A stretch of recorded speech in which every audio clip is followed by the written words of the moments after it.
अस्सलामु अलैकुम वरहमतुल्लाहि वबरकातुहू। मुअज़्ज़ज़ उलमा-ए कराम, अइम्मा-ए कराम, खुताबा-ए कराम,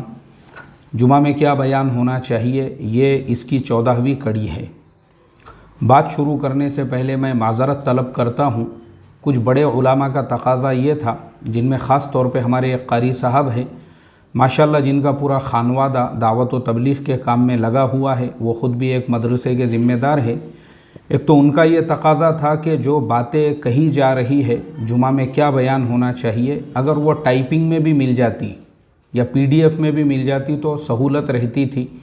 इसी तरह से हमारे मौलाना इलियास साहब, मेरे जो साथी है, जो साउथ अफ्रीका जोहानिसबर्ग में रहते हैं, मौलाना ने भी मुझे नमूने के तौर पर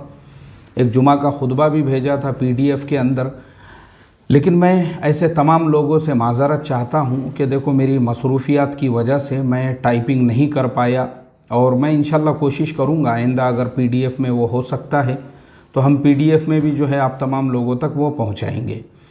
लेकिन आज का जो हमारा टॉपिक है, अब हम इसके ऊपर आते हैं। तो देखो, गुज़िश्ता हफ़्ते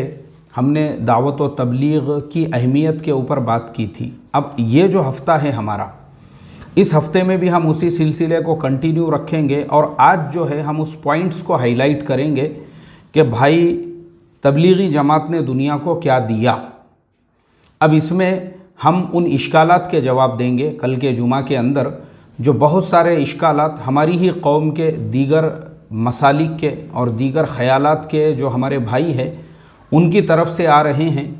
तो अब हम जो है उसको भी एकदम पॉजिटिव अंदाज़ में, यानी मुस्बत अंदाज़ में, उसमें किसी किस्म का तंज़ नहीं होगा,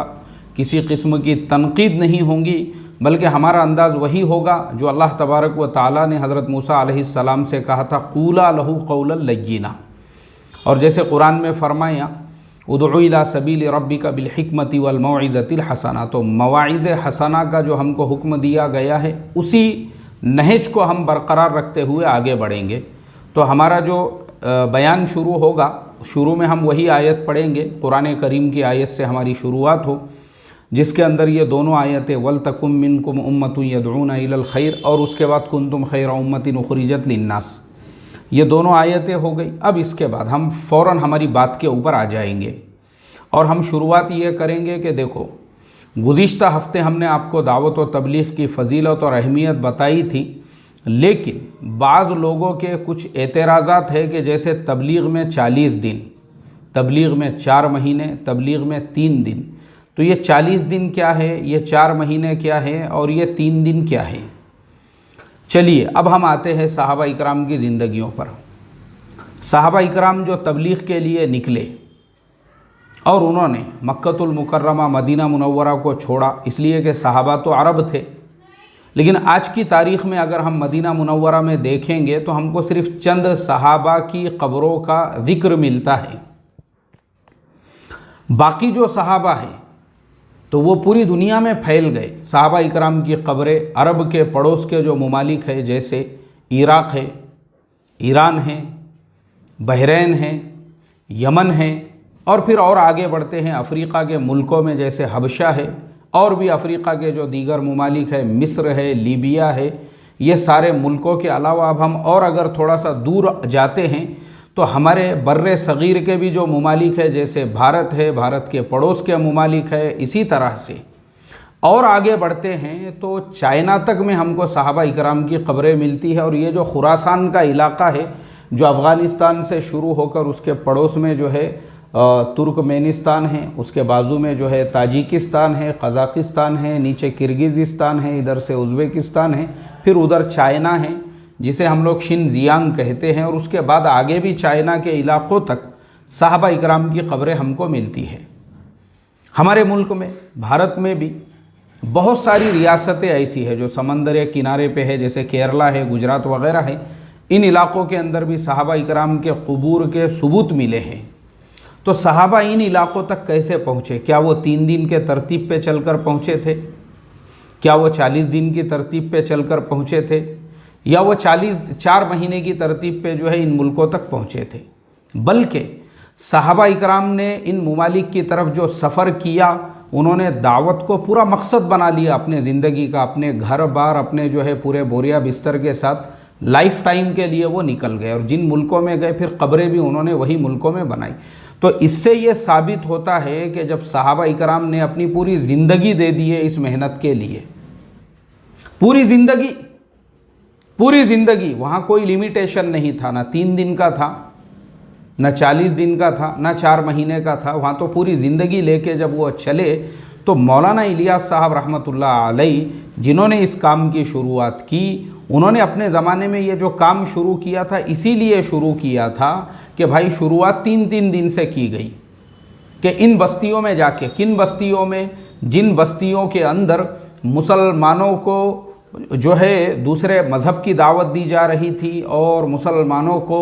کفریت کی طرف اور الحاد کی طرف بلایا جا رہا تھا، اور یہ کہا جا رہا تھا کہ بھائی دیکھو تمہارے باپ دادا بھی جو ہے وہ مشرکین تھے، لیکن مغلوں نے ان کے اوپر زور زبردستی کر کے ان کو ایمان میں اور اسلام میں داخل کرایا، ورنہ تم مسلمان نہیں ہو۔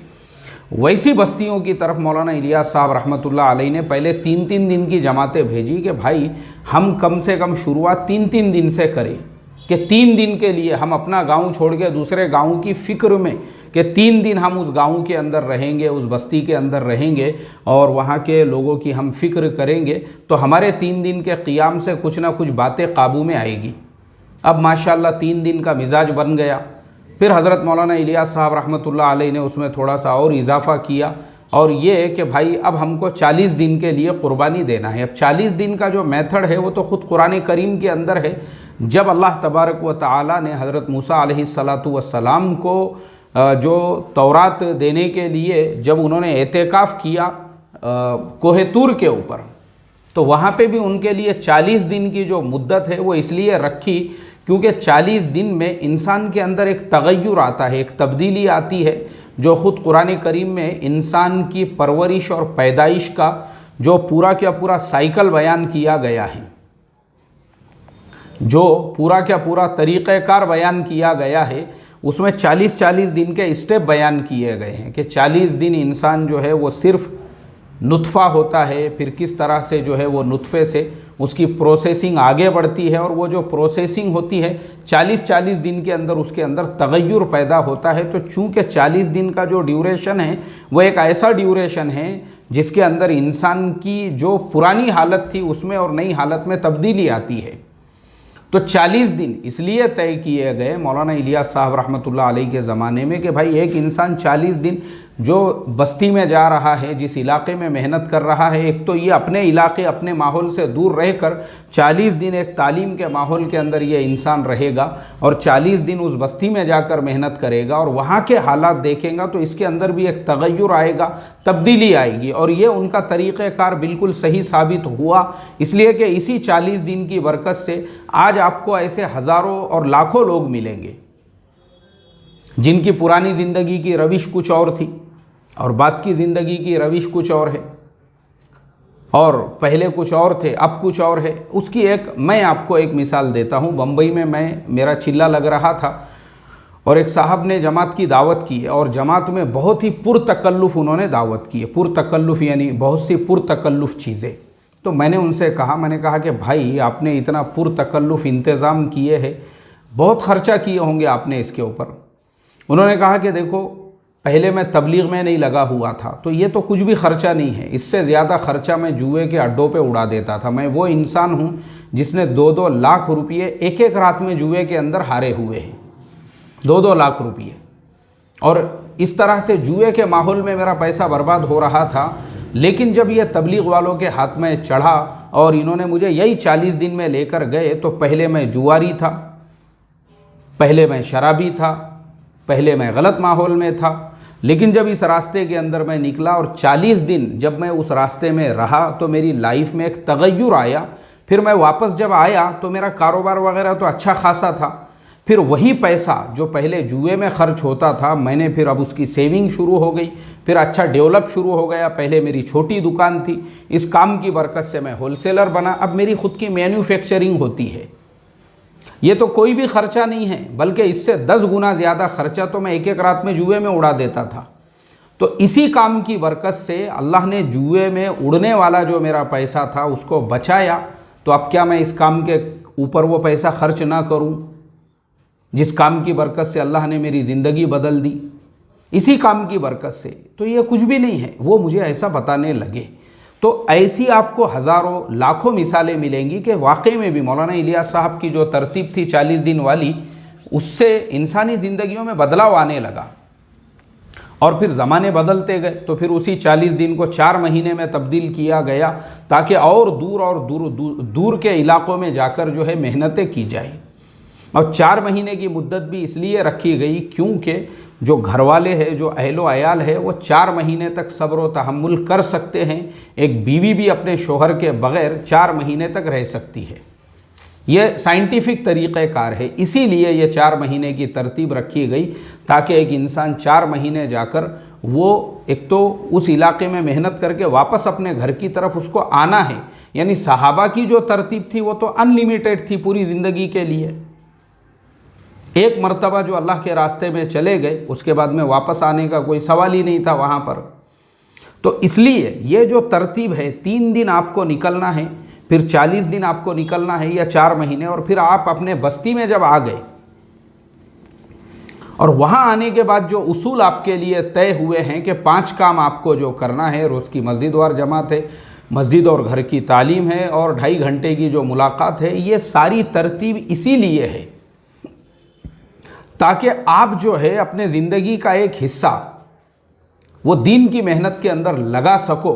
आप अपनी ज़ात के लिए भी कि आप उस मेहनत से जुड़े हुए रहोगे तो आपके अंदर दीनदारी रहेगी, रोज़ाना के मशवरे में रहोगे तो दीन की फ़िक्रें आपके अंदर, यानी अल्लाह के नबी सल्लल्लाहु अलैहि वसल्लम ने फरमाया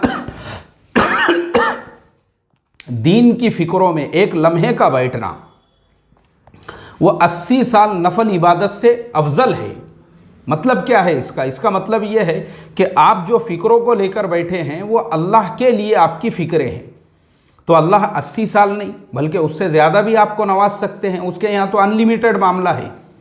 क्योंकि आप उसके दीन की फ़िक्रों में बैठे हैं। इसलिए वो दीन की फ़िक्रों में रोज़ाना आपको बैठने के लिए कहा जाता है। 2 तालीम इसलिए ताकि मस्जिद की तालीम में आप बैठो, और तालीम के अंदर भी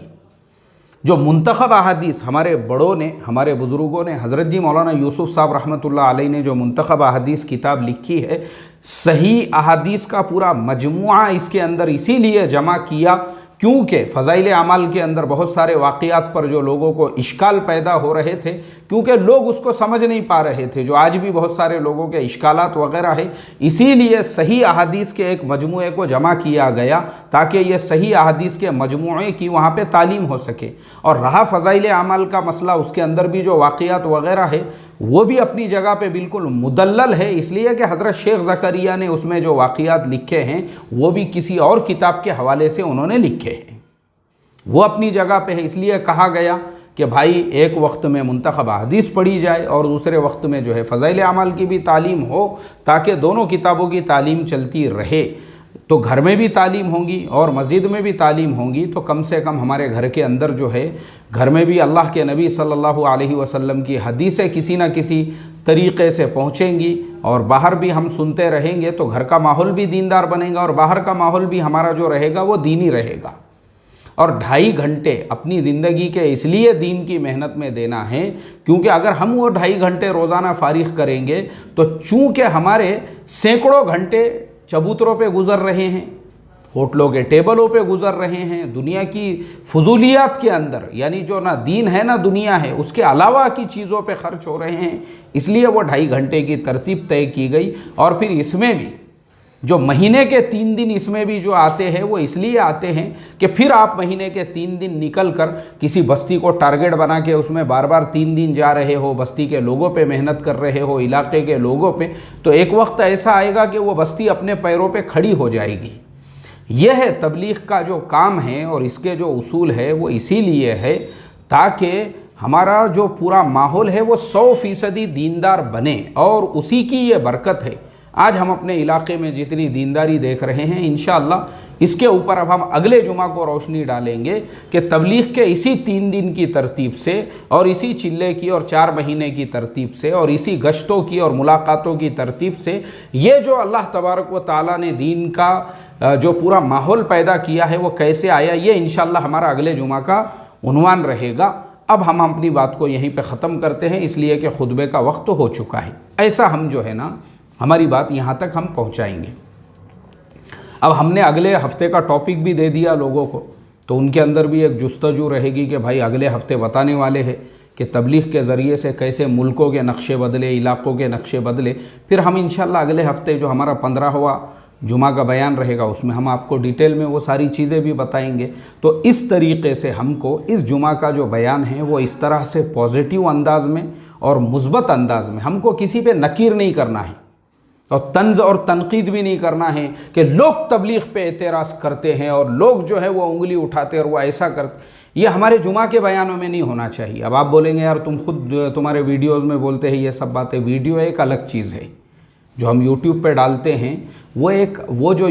ویڈیو ہے وہ انفرادی دیکھنے کا ہے، جس کو دیکھنا ہے دیکھو، نہیں دیکھنا ہے مت دیکھو، وہ آپ کے مرضی کا کام ہے۔ لیکن جمعہ میں جو آپ بیان کر رہے ہو وہاں سارے لوگ سامنے بیٹھے ہوئے ہوتے ہیں۔ یہ میرا اپنا بھی معمول رہا ہے کہ میرا جمعہ کا بیان کچھ اور ہوتا تھا اور میرے ویڈیوز کے بیان کچھ اور، کیونکہ جمعہ میں آپ وہ باتیں نہیں کر سکتے جو آپ ویڈیو میں بیان کر رہے ہو۔ تو اس کے لیے ہمارے جمعہ کے بیانات تنقید سے اور طنز سے اور ٹومنے سے اور کسی کے اوپر ٹونٹنگ سے جو ہے بالکل پاک ہونا چاہیے، کیونکہ جمعہ کے بیانات میں ہر مسلک کے، ہر نظریے کے، ہر خیالات کے لوگ آتے ہیں۔ تو ہم اپنی بات کو پازیٹیو وے کے اندر بیان کریں، جیسا ابھی میں نے آپ کو بتایا 3 دن 40 دن 4 مہینے کا خلاصہ ہم ایسے بیان کریں گے تاکہ تمام لوگ جو ہے اطمینان بخش طریقے سے ہماری بات کو سن بھی سکے اور کسی کو برا بھی نہ لگے اور ہماری بات بھی لوگوں تک پہنچ جائے۔ ٹھیک ہے، چلو اب ہم انشاءاللہ اگلا جو ہفتہ رہے گا اگلا ٹاپک ہمارا لیں گے اور اس میں پھر تبلیغ سے پورے علاقوں کو فائدہ پہنچا ہے اس پہ روشنی ڈالیں گے۔ اور ہاں، آخر میں پھر میں معذرت چاہتا ہوں ہمارے قاری صاحب سے بھی، مولانا الیاس صاحب سے بھی اور دیگر لوگوں سے بھی جن کا PDF کا تقاضا تھا، لیکن کوشش کرتا ہوں انشاءاللہ۔ السلام علیکم ورحمۃ اللہ وبرکاتہ۔